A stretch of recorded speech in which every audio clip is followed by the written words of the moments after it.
Get the unmissable news stories of the day. This is the Beijing Hour.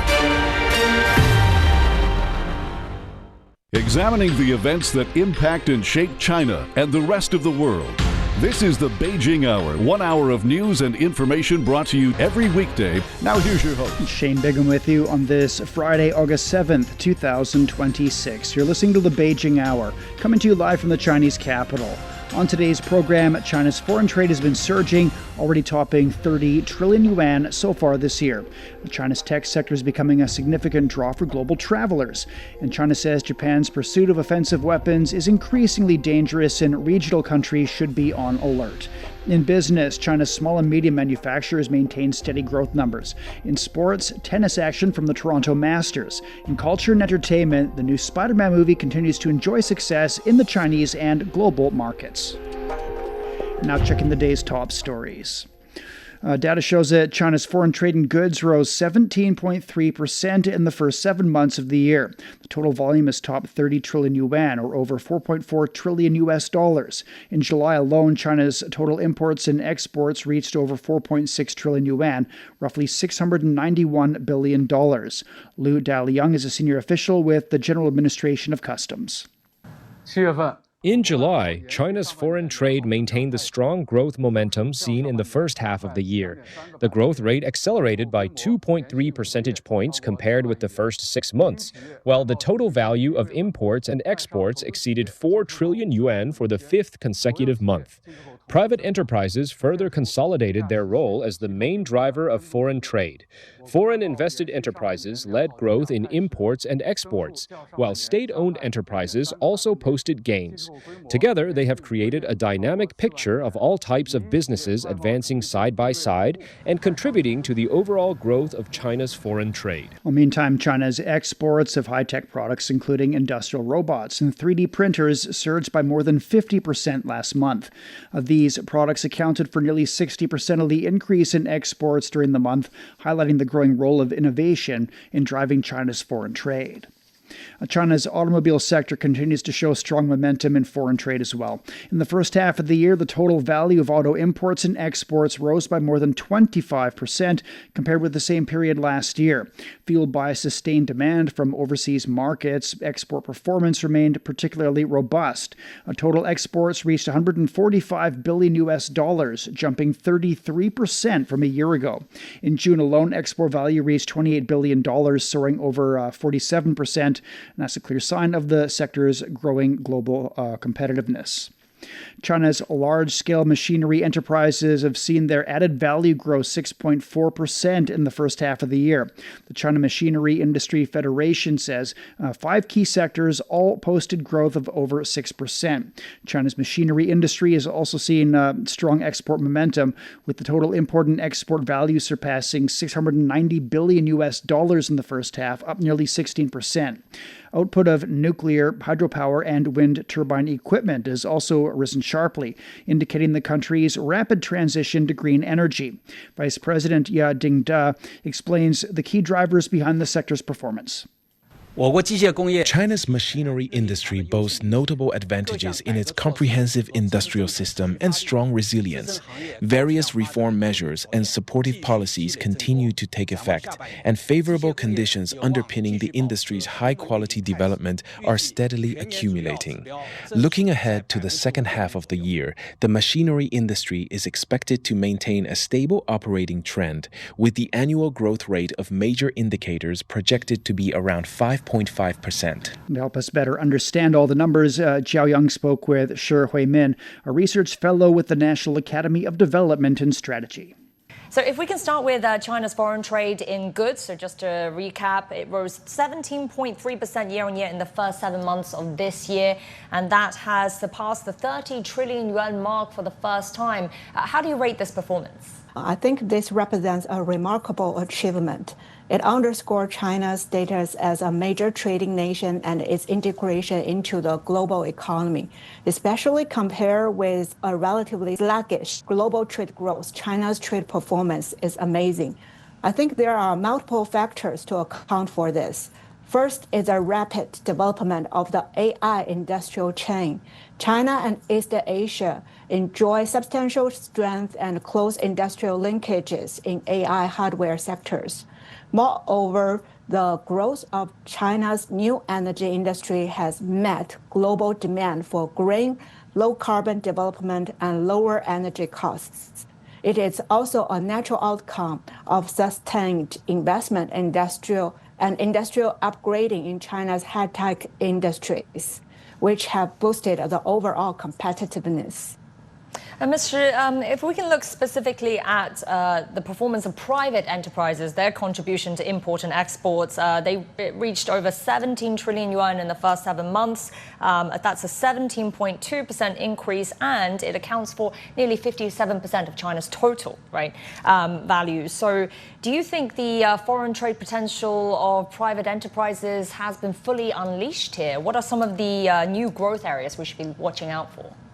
Okay, for private-owned enterprises have long been the primary driving force behind China's trade activities.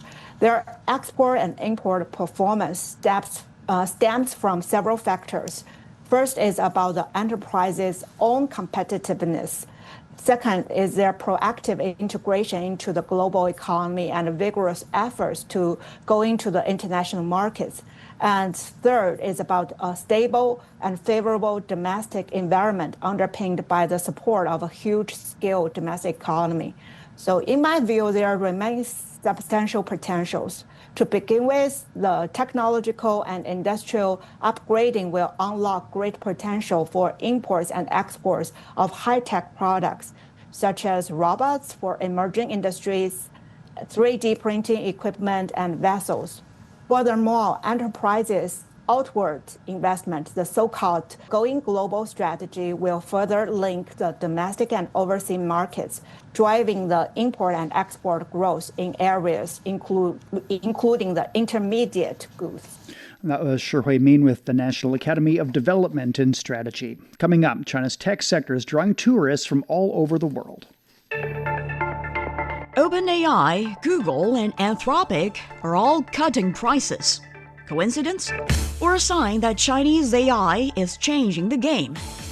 As Washington weighs tougher restrictions on Chinese AI models, Silicon Valley is sending a very different message, with NVIDIA, Microsoft, and others embracing open-weight AI. So can the US still contain China's AI rise, or has the race already shifted from stopping China to competing with it? Join us as we unpack the next chapter in the global AI battle on this week's Chat Lounge. Listen wherever you get your podcasts and on CGTN Radio. Right, 8 minutes past the hour. A recent CGTN Global Travel Survey shows 93% of respondents believe the growing popularity of China travel reflects rising global interest in the country. From cultural heritage to modern lifestyles, overseas visitors are exploring different sides of China. More than half of the respondents said they're most interested in historical and cultural attractions, while natural scenery, modern city life, and traditional fashion experiences are also high on their travel wish lists. Chinese cuisine is also a major attraction, with more than half of the respondents choosing traditional Chinese dishes as their top choice. Local specialties and modern tea drinks are also gaining popularity among international travelers. Chinese products are attracting global attention as well. Technology is emerging as a new reason for foreign visitors to come to China, where factory floors from the Yangtze to the Pearl River Delta are turning into tourist attractions. EV plants, robotics demonstrations, and even rocket launches are now must-see stops. According to American tech news outlet Rest of World, some travelers are paying over $9,000 for in-depth factory tours, while the Financial Times notes growing foreign curiosity in the country's futuristic manufacturing landscape. And media in Vietnam and Russia are pointing to a broader shift. Vietnam's labor newspaper and Russia's Kommersant report that more professionals are now choosing Chinese tech hubs over Silicon Valley for hands-on research. I think Chinese technology is cool, so we've seen a lot of it in social media, yes. So I've liked that. A sim that had the latest technology, and I think that could be a great product. The technology is really advanced. I would love to see how they work in real life. It could be really cool to test them, like for example traveling to Greenland. We can actually experience those advanced technologies we've heard about right here in China. We've even downloaded various apps just for that. We're truly curious about exploring China. I think they're really amazed when they see how futuristic China is. I mean, I just was amazed when I saw the Chinese cars, how spectacular they were, and the robots that I saw in China, and actually ordering food in a park and having the food brought to me on a drone right there. You've never seen that in the UK. China is probably the #1 in the world for production and manufacturing. So people go there to buy machinery such as myself. You know, I get a lot of samples from bottles, from production. Everything that I'm starting to produce and actually sell in Cambodia here is actually coming from China, whether it's the raw material or the actually finished products. In Shenzhen, the number of foreign arrivals at the international airport since the beginning of summer rose over 24% from a year earlier to 69,000. Optimized payment channels and streamlined tax refund policies have enhanced their shopping experience. Hua Chongbei Electronics Market is a major shopping destination, and it's now in the peak of its summer season with strong demand for AI hardware, smart toys, and devices. This is a major electronic hub in the world. So as you know, you can find whatever you want. So I bought RV glasses, smart glasses, so many stuff here. So it's amazing. I am a business here. I want to check what do you have in your product. I bring it into my country. We are seeing a 30% increase in the number of children visiting this summer. Our best-selling product this summer is this model, the AI Duduo Miao. It supports 67 languages and is exported to over 200 countries. It has only been on the market for just over 10 days, but already seen daily order volume ranged from several hundred up to 20,000. Hua Chongbei Electronics Market has seen a sharp surge in global sales of AI products, which now account for over 60% of all electronic sales this year. Sales of AI products there have jumped by more than 55% and have attracted nearly 8,000 daily visits from foreign buyers. Sales of AI glasses have doubled, while drone and robot sales experienced growth of up to 70%. High-tech manufacturing, digital technologies, and innovative consumer services are coming together to create new products and new experiences. Support from China's expanded visa-free policy is also giving rise to a new wave of overseas tourists, reshaping China's retail landscape. Zhang Shixuan has more from Shanghai. Found the coolest sneakers walking around Shanghai. Here's the thing about Shanghai right now. Spend any time scrolling through social media, and you're increasingly likely to see it. Your friends are posting about it, and if you're not here, you may feel like you're missing out. For Instagram? A lot on my page in my phone, like TikTok, Instagram. We see in Instagram. And we come for this center only for buy this. From social media, I've seen on Instagram, on Xiaohongshu. Also, you're a follower of Pain. Yeah. You also have 18 other brands. Yeah. Yes. It's popular in Thailand. TikTok, Instagram, Xiaohongshu, the same answer keeps coming up again and again. I'm from Indonesia. Russia. Bangkok, Thailand. Singapore. United States. California. New York. I'm from Indonesia. I'm from Singapore. I'm from Thailand. This 2.2-kilometer stretch is the Huaihai Road shopping area. This street is lined with plane trees and historic facades. Some of these buildings are among Shanghai's most iconic. They're not just here to do some sightseeing and take photos of the city's skylines. They're here to do some serious shopping. It's making my wallet hurt. Literally just shopping, eating today, and then maybe some museum stuff tomorrow, but just shopping. I visited 4 brands along the street. At some stores, managers say international shoppers can account for around half or more of customer traffic during their busiest periods. International customers make up 80% of our weekend traffic. The average transaction is around 1,000 yuan or more. Their favorite styles are the runway pieces and leather goods. We get about 1,600 visitors on average. At peak times, 50% are international. Most of them buy at least 2 pairs. Our biggest single order was 20,000 yuan from one customer. He was buying gifts for his family. The conversion rate is high, and besides bags, they also love to pick out bag charms to mix and match. Store managers say international customer numbers began climbing in the second half of last year and accelerated this year, helped by China's expanded visa-free and transit visa-free policies. For the most part, say, for example, we go to New York City, you'll have like certain sections with shopping, but over here, you go from one place to another, it's a whole different experience. Then you go to like a different neighborhood, and it's like, again, shopping malls and different stores. So that part I like. You go to different places and it's different, and a lot of cafes. Love the coffee scene here. The difference in architecture, there's like Shanghai only brands here too. Yeah, the independent designers are like really nice. I feel like we have less independent designers, and when we shop, we just shop at like the big brands or go thrifting in California. It's so different and unique, and I'm just loving all the different things that, you know, Shanghai and just China has to offer. So I think it's more, you know, like a modern and sleek looking. So I just like that it's not everywhere in the U.S. and it's a bit more of a rare find. The style and the design and architecture of everything is just done so much more beautifully, in my opinion. I think everything feels very grand here, which I don't really feel in Singapore. But I think a lot of the effort was put into the design of like the stores, and yeah, I think that's something that's very unique about Shanghai. That was Zhang Shixuan reporting in Shanghai. Coming up, China issues a warning about Japan's pursuit of offensive weapons. Discover the realities and responses to our changing climate with Climate Watch. Uncover critical issues such as the Masai Mara's disrupted wildebeest migration and the drop in the Panama Canal's water levels. Delve into solutions for a sustainable future. Tune in to Climate Watch on your favorite podcast platform. Become more eco-conscious and take action to protect our planet. That's 17 past the hour. China says Japan's accelerated pursuit of offensive weapons is increasingly dangerous and should put regional countries on high alert. The statement from the Chinese Defense Ministry comes in response to reports that Japan's Maritime Self-Defense Force conducted a live fire test of a Tomahawk cruise missile, and its Air Self-Defense Force carried out a flight test involving a new missile system.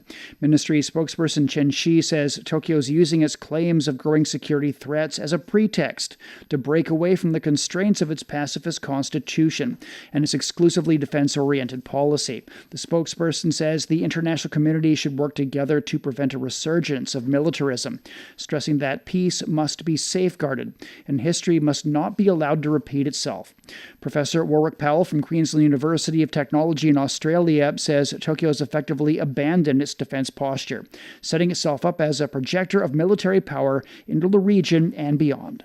The Japanese administration has, in a sense, put the final touches on a decades-plus long effort by various political forces domestically as well as supporters around the world to salami slice, in the first instance, the defence-oriented constitutional arrangements and the constraints and limitations, but ultimately with a view to taking off the mask and rejuvenating a militarized Japan in the name of defense and domestic prosperity. When you have the second largest economy in the region, essentially putting on the military uniform once again, not only in the name of defense, but clearly with a view to projecting power across the region and perhaps even across the world, that's a concern to people everywhere. That was Professor Warwick Powell from Queensland University of Technology.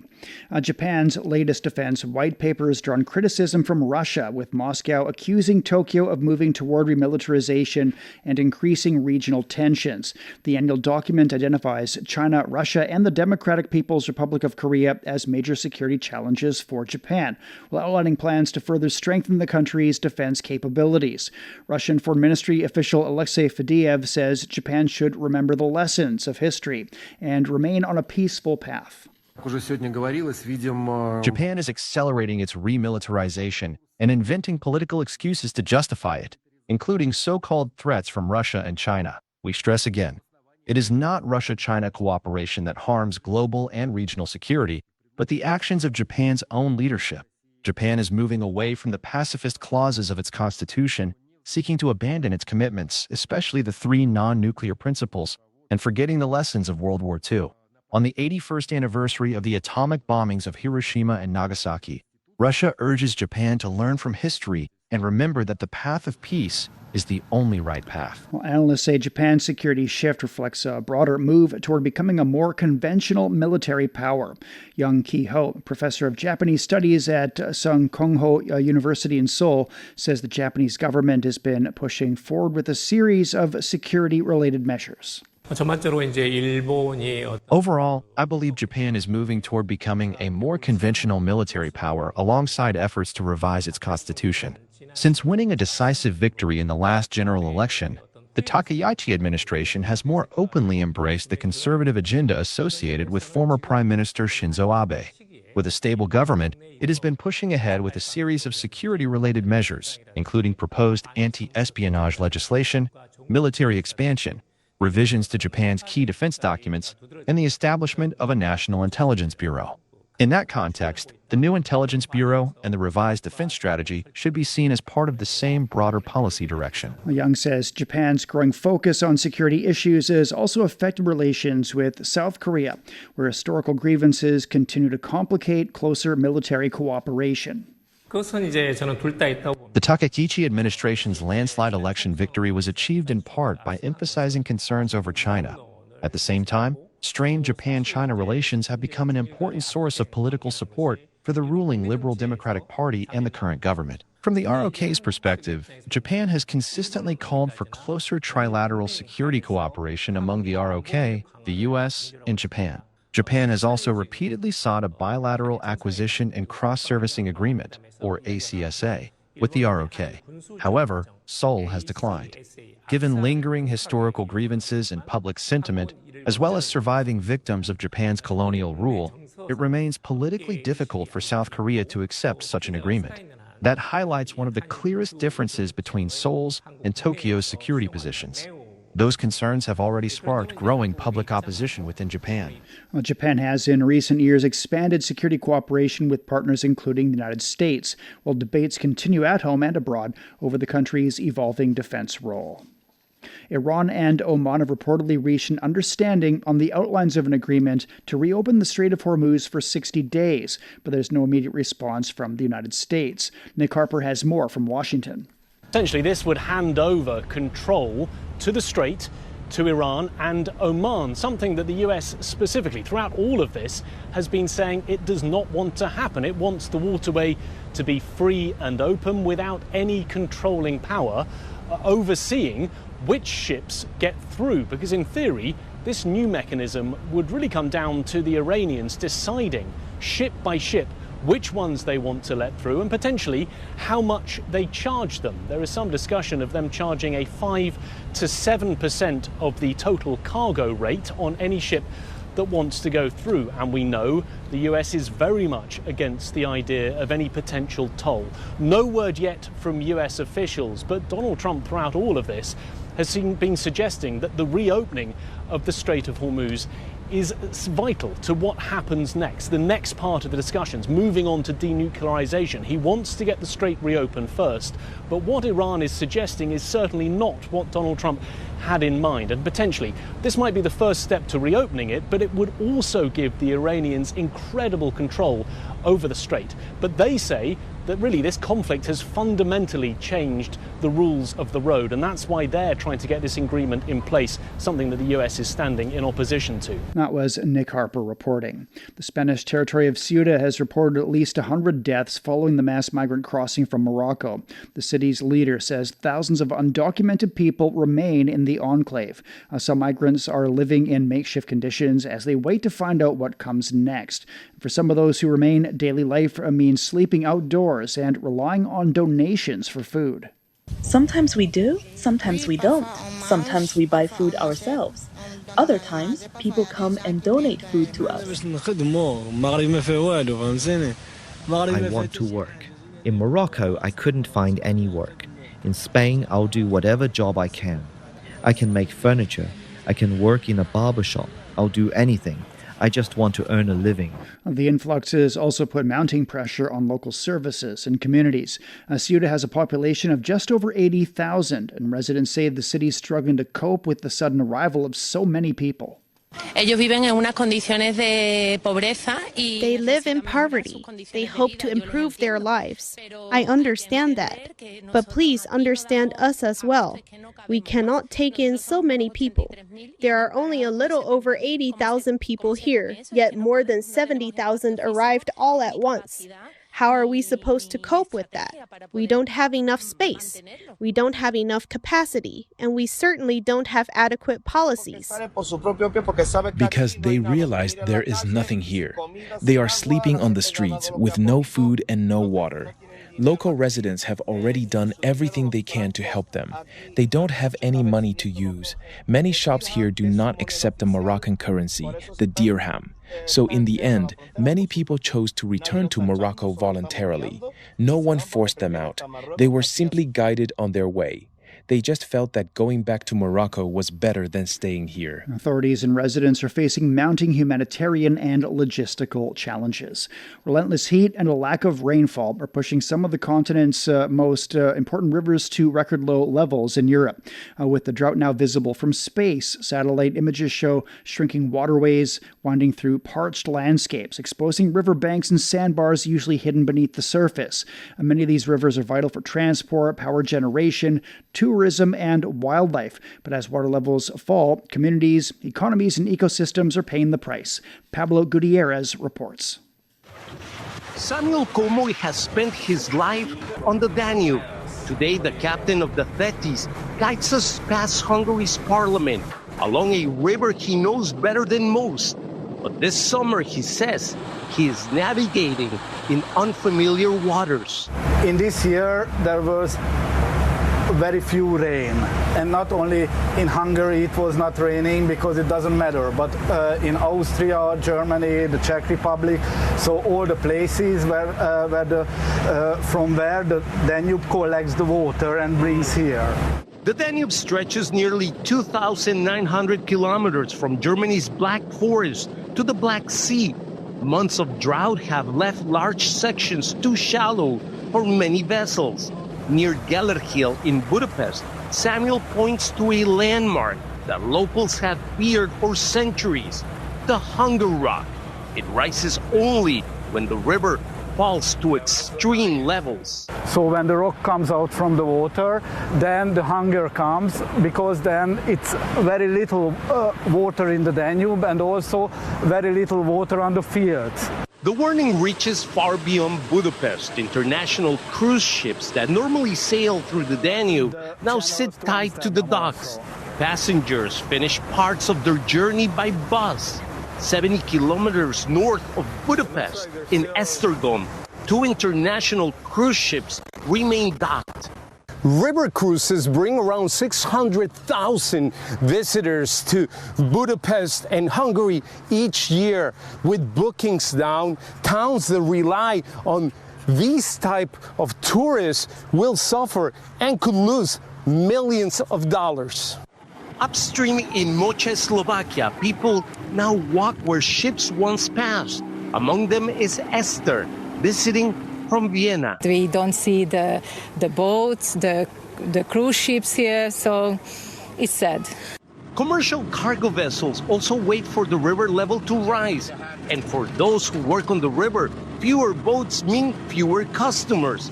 Janos has operated a ferry and a floating restaurant for 26 years near Lupa Island in Hungary. He says the river has become difficult to navigate. You need to be very cautious. The river is full of reefs. If you don't know exactly where to go, you will run aground and destroy your boat. Back in Budapest, Samuel watches the depth meter. Near the Hungarian parliament, it reads just 0.7, when it should be more than 7 meters. Until the waters rise again, he can go no further. That's Pablo Gutierrez reporting. We're at 29 past the hour. Beijing, thunder showers tonight, becoming cloudy tomorrow. Lows 23, and it's up to 30 on Saturday. Shanghai will be overcast tonight with a light rain developing tomorrow. A low of 28 and a high of 32. Chongqing will have a light rain through tomorrow with a low of 26 and a high of 34. Nanchang is getting cloudy conditions through tomorrow. It's down to 29 this evening, 36 degrees tomorrow. Lhasa will be cloudy tonight. Showers rolling in tomorrow. A low of 13 and the high is 27. It's time for a short break. So far this hour, China's foreign trade's been surging, already topping 30 trillion yuan so far this year. China's tech sector is becoming a significant draw for global travelers. And China says Japan's pursuit of offensive weapons is increasingly dangerous and regional countries should be on alert. Shane Bigham with you. Stay with us here on the Beijing Hour.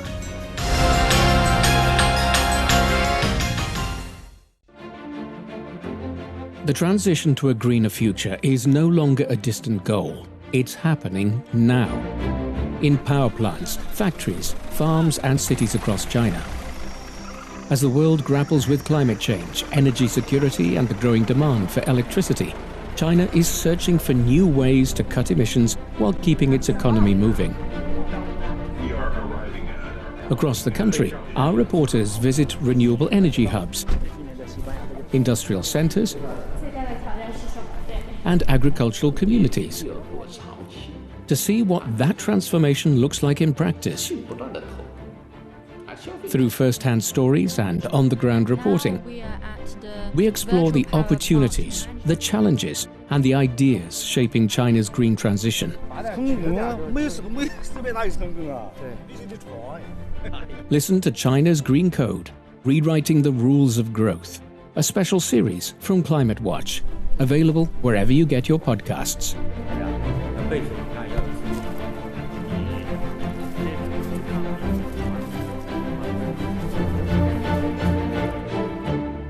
Examining the events that impact and shape China and the rest of the world.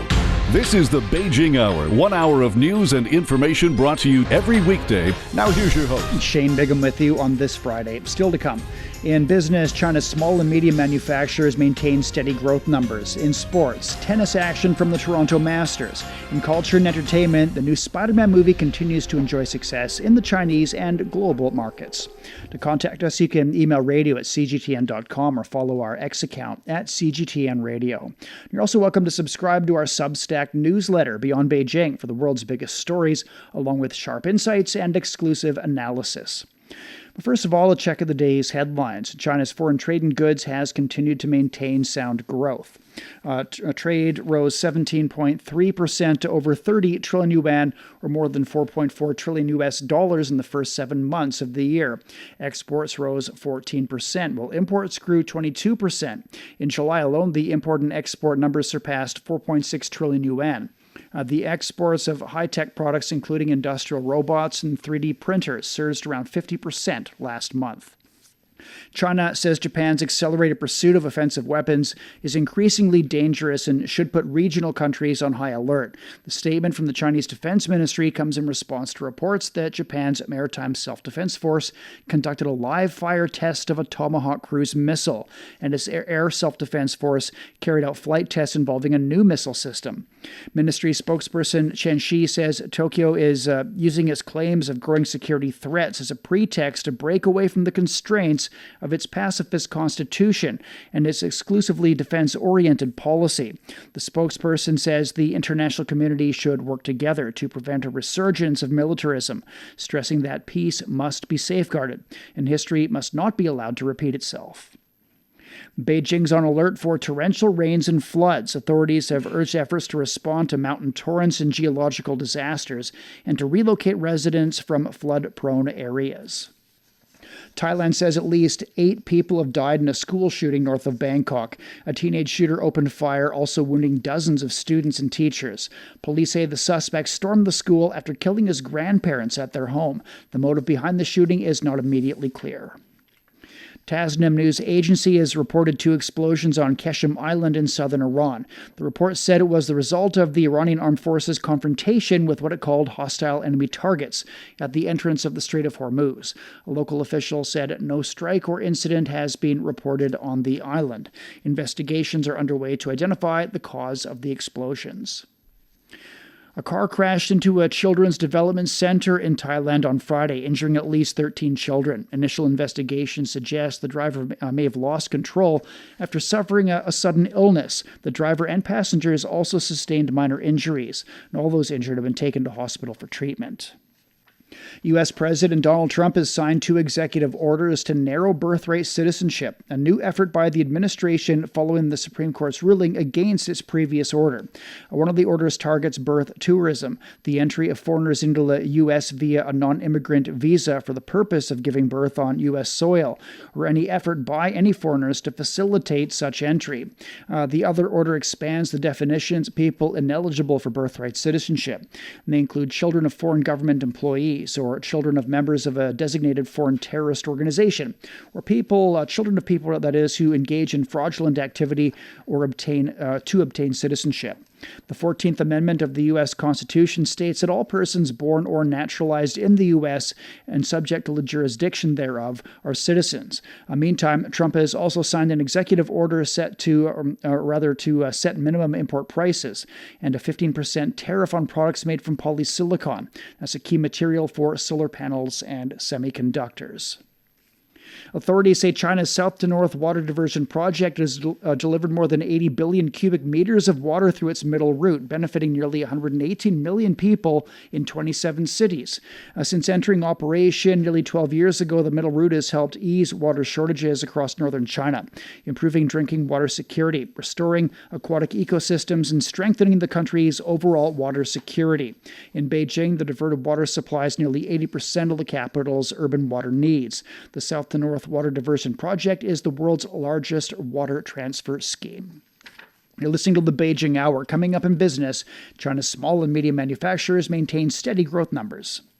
The Beijing Hour, your window on China and the rest of the world. At 36 past now and turning to business, here's Wang Ziheng. Thank you, Shane. Chinese mainland stocks closed higher on Friday. The Shanghai Composite Index rose more than 1%, while the Shenzhen component gained 1.4%. In Hong Kong, the Hang Seng Index added about 0.5%. Meanwhile, Japan's Nikkei slipped around 0.1%. China's small and medium-sized manufacturers maintained steady growth in the first half of the year, with industrial output rising 5.8% from a year earlier. Revenue grew nearly 8%, while profits jumped about 17%, the strongest performance in recent years. Officials say the figures point to improving business activity and stronger profitability across the sector. Manufacturers of computers and communications equipment, along with non-ferrous metal processors, had the strongest gains. Profit growth in upstream industries and high-tech manufacturing also provided a significant boost to overall performance.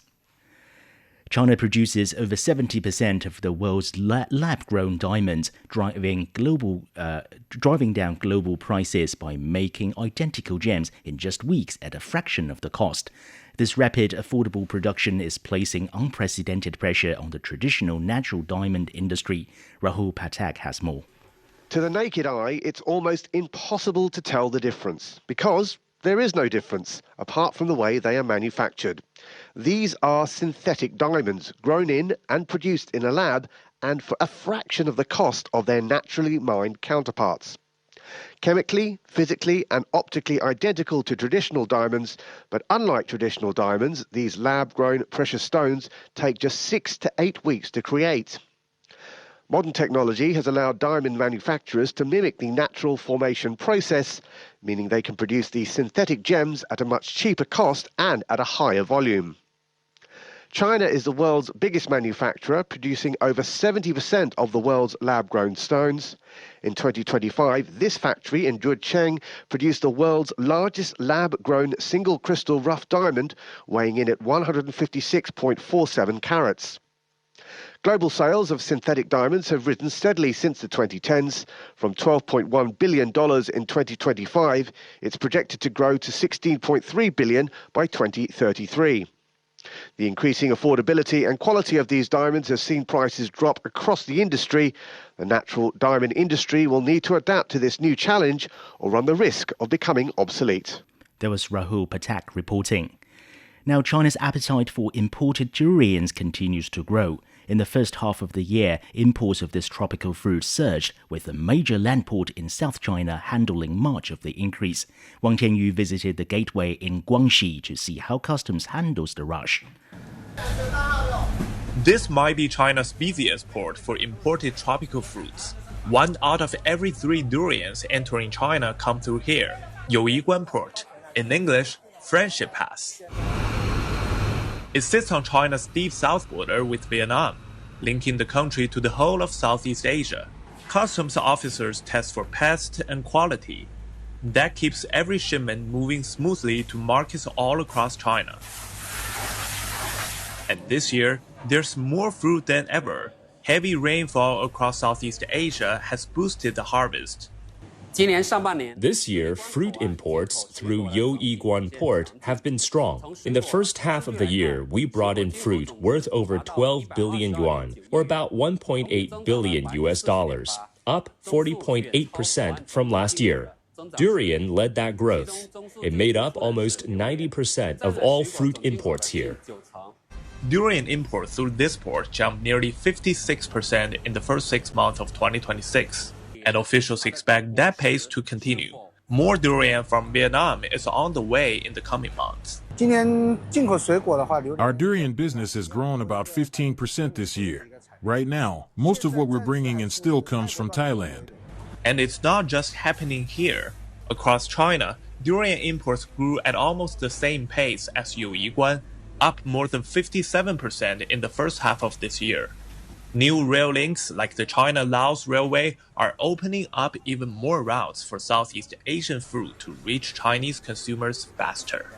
That was Wang Jianyu reporting.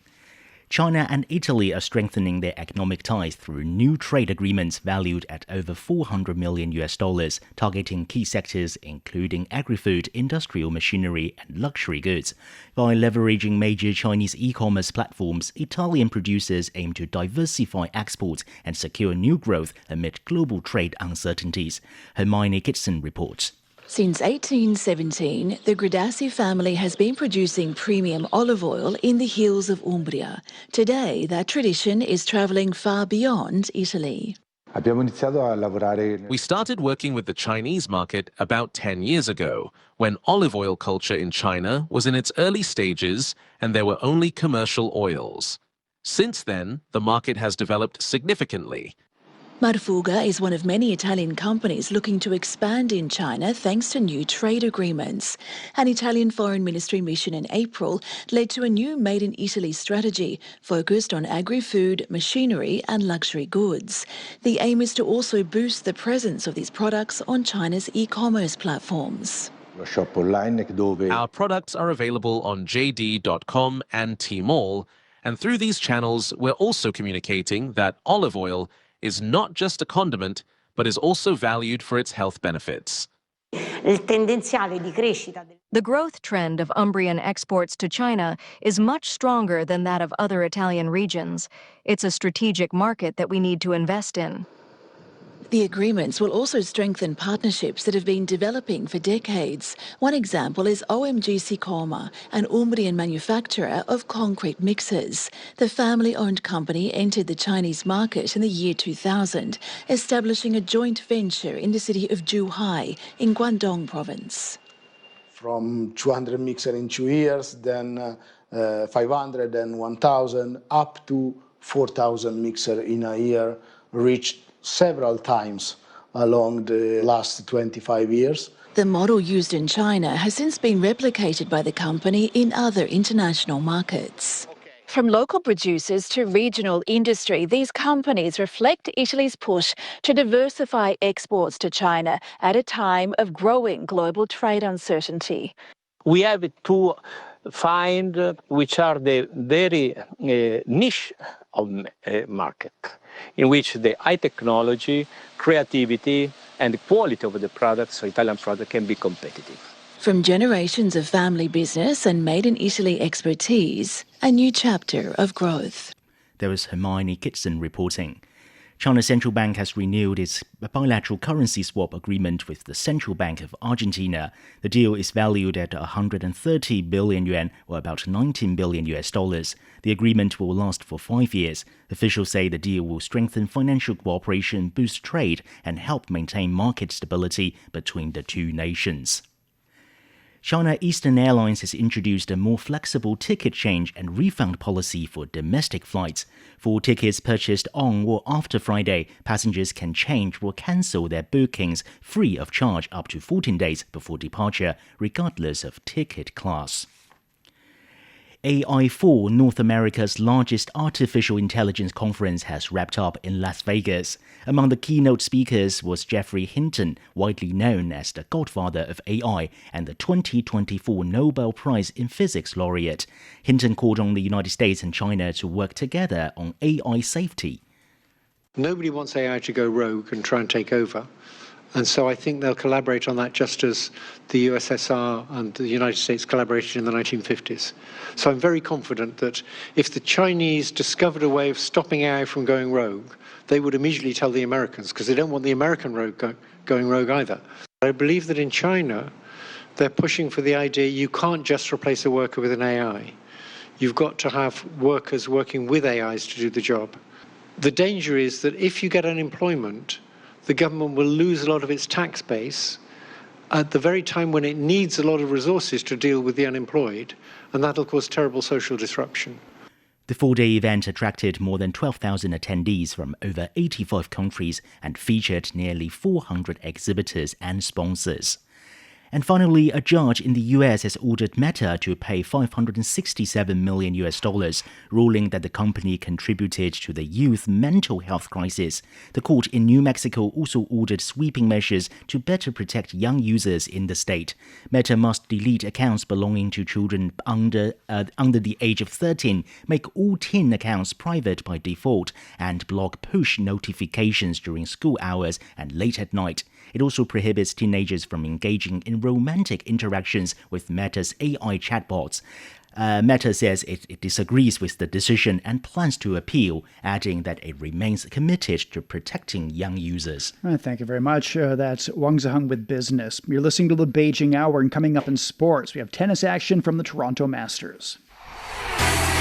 Sideline Story brings you all things sports related.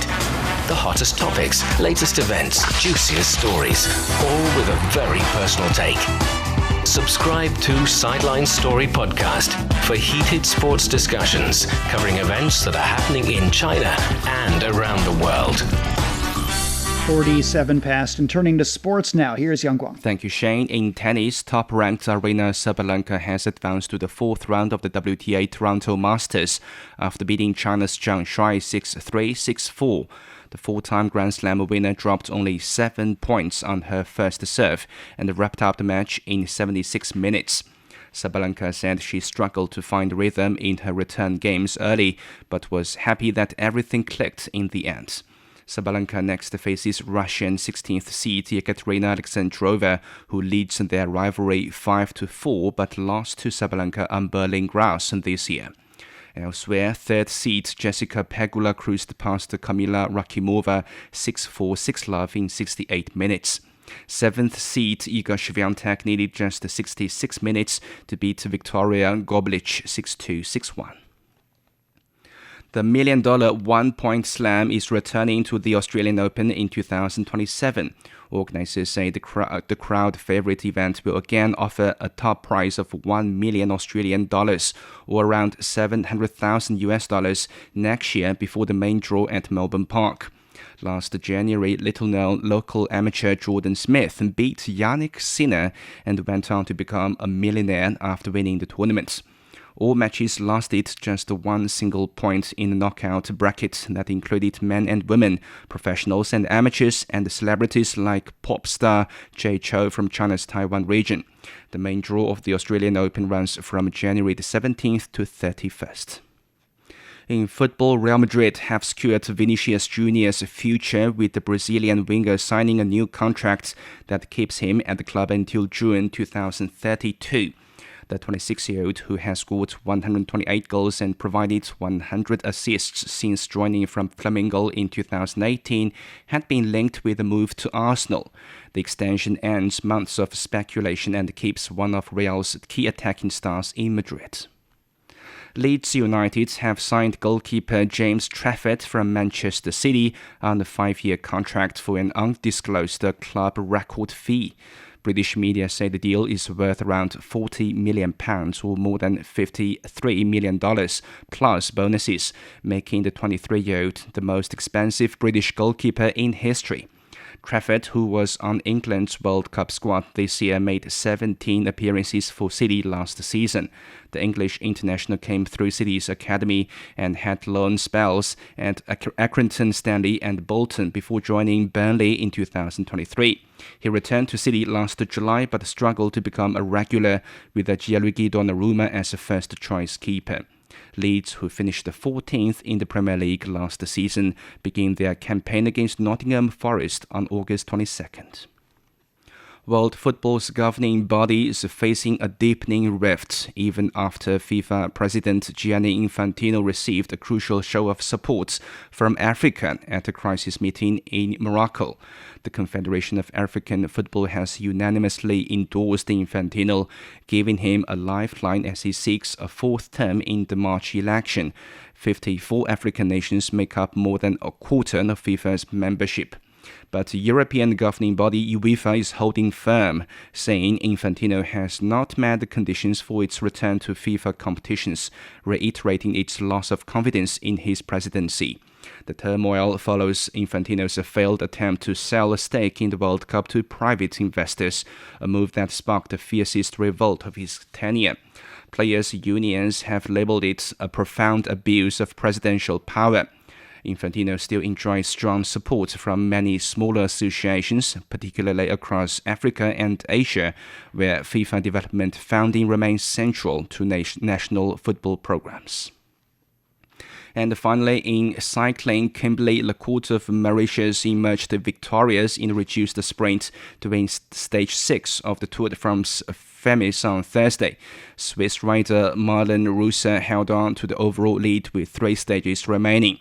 Lecourt joined a small breakaway group 10 kilometers from the finish, launched her sprint with 300 meters to go, and held off French rider Cédrine Cabal on the line. Yeah, I think the team needed it, I've been really struggling since the TT day, and I think this really makes our tour. Of course, we've got GC ambitions, but winning a stage in a Tour de France is very special. People don't really remember top 10, top 5 riders in Tour, but they do remember stage winners. There was no change at the top of the standings after stage 6. Reusser holds a 12-second lead over Dutch rider Demi Vollering. Friday stage 7 takes the riders 146.8 kilometers from Le Vault-sur-Rhône to the summit finish and iconic Mount Ventoux. All right, thank you very much. That's Yang Guang with sports. You're listening to the Beijing Hour. Coming up in culture and entertainment, the new Spider-Man movie continues to enjoy success in the Chinese and global markets. From north to south, east to west, people in China are chasing their dreams and leaving their mark. Want to know how they beat the odds and made a difference? Footprints brings you the true life stories of their journeys. 53 past the hour. In culture and entertainment, Spider-Man Brand New Day is already the highest grossing film worldwide this year, taking in nearly $1.2 billion globally, with China once again among the biggest overseas markets. Zheng Chuning has details. Spider-Man is back. As one of the first markets worldwide to release Spider-Man Brand New Day, China has once again emerged as a key overseas market for the franchise. The film has already topped the 2026 global box office with more than $1.15 billion worldwide, including over $1 billion on the Chinese mainland. Tom Holland thanked the Chinese audiences for their support. We are so excited to be bringing Spider-Man Brand New Day here in China. You guys will be some of the first people in the world to see the movie, so thank you for your love and support. The release comes as Hollywood studios continue looking to strengthen their presence in China, but with local productions attracting strong audiences and moviegoers becoming more selective, success today depends on far more than a familiar superhero. Whether it's superheroes or Asian myths, these films are competing for more than just box office numbers. They're also testing how Hollywood can continue to connect with Chinese audiences in an increasingly competitive market. For many moviegoers, Spider-Man is more than a superhero. It's a character they've grown up with, one that continues to resonate across generations. I've been watching Spider-Man since I was a kid. Seeing the newest movie in theaters brings back a lot of memories. Watching Spider-Man in a theater is a completely different experience. That's why I wanted to come on opening weekend. I heard there are Chinese influences in the action scenes, and that makes me even more excited to see the movie. The connection goes beyond the fans. Holland says the film itself reflects Chinese influences, with action sequences inspired by martial arts icon Jackie Chan and legendary choreographer Yuan Wuping. I think there's probably no one else in the movie business that has kind of created their own style in the way that Jackie has. So for us to bring a little bit of that into our film feels like a real honor. As Hollywood's biggest franchise return to Chinese theaters, success may be measured not only by box office results, but also by how well they continue to connect with audiences. That was Zheng Chuning reporting. The Jakarta premiere of Chinese box office hit Dear You has brought together political, business, and cultural figures from China and Indonesia. The trust and faithfulness shown by the two women over the long years and their commitment to communicating through letters, it is truly moving. The film not only has a compelling storyline, but also showcases the beauty of traditional Chinese culture. For instance, the way of expressing emotions through letters, called qiaopi, still touches people's hearts to this day. The film, known as Love Letters to Grandma in Chinese, centers on qiaopi, a unique form of correspondence that combined letters and remittances sent home by earlier generations of overseas Chinese in the late 19th and 20th centuries. Set against the distinct backdrop of Teochew Chinese culture, the narrative highlights the historic diaspora experience, capturing universal themes of displacement, nostalgia, and memories passed down through generations. Since its initial April 30th release on the Chinese mainland, the low-budget drama has defied all box office expectations, grossing over $275 million. A 6-night performance series is kicked off at Beijing Folklore Museum. Unlike traditional runs, each night represents a different theme, showcasing a variety of art forms and cultural expressions. The series features a cross-cultural string concert blending Chinese and Western musical traditions, along with a finale bringing together song, dance, magic, acrobatics, and Sichuan opera face-changing. The performances are free to attend, with no reservations required. Built more than 700 years ago, Dongyue Temple has long been a cultural landmark preserving Beijing's folk traditions. The performance series will continue through Wednesday. 57 past the hour. Beijing getting thunder showers overnight. It eases off to cloudy conditions tomorrow. It's down to 23 this evening, 30 degrees for a high on Saturday. Shanghai will be overcast tonight with a light rain developing tomorrow, a low of 28 and a high of 32. Chongqing will have a light rain through tomorrow with a low of 26 and a high of 34. Nanchang's getting cloudy skies tonight and tomorrow, a low of 29, and the high is 36 degrees. Lhasa will be cloudy tonight, showers coming in tomorrow, a low of 13, the high is 27. And that's it for this edition of the Beijing Hour. Making news today, China's foreign trade's been surging, already topping 30 trillion yuan so far this year. And China's tech sector is becoming a significant draw for global travelers. On behalf of the staff, this is Shane Bigham in the Chinese capital, hoping you'll join us for the next edition of the Beijing Hour and open a window to the world together.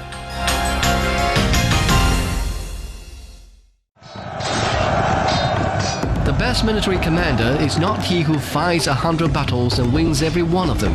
The best military strategy does not lead to the desiccation of the enemy's capital city. Decoding the Art of War will help you understand why there's no art in war and how Sun Tzu stayed undefeatable using the science of war, with fun stories and insightful breakdown of famous battles. Find Decoding the Art of War wherever you listen.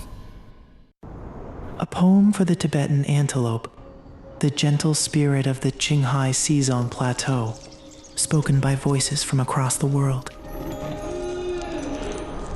Every spring, female antelopes migrate hundreds of miles to Zhuonai Lake to give birth, as we build gentle passages for their journey. Hello, little Tibetan antelope, eyes opening to the light for the very first time. To see a world in a grain of sand, and a heaven in a wild flower. So much wonder calls for so much courage. But have no fear. The way home is right there, waiting for you. From the snows of Kowloon to the winds of Tangula, the wilderness will teach me to be strong. But the call of life itself never ceases. A train runs toward the horizon. A road stretches through the wilderness. The bridge that soars through the clouds is no barrier across the land, but a gateway to where I truly belong. Tibetan antelope's hoofprints loosen the soil, letting snow melt sink into the earth. Human presence passes through, but we've never walked this land alone.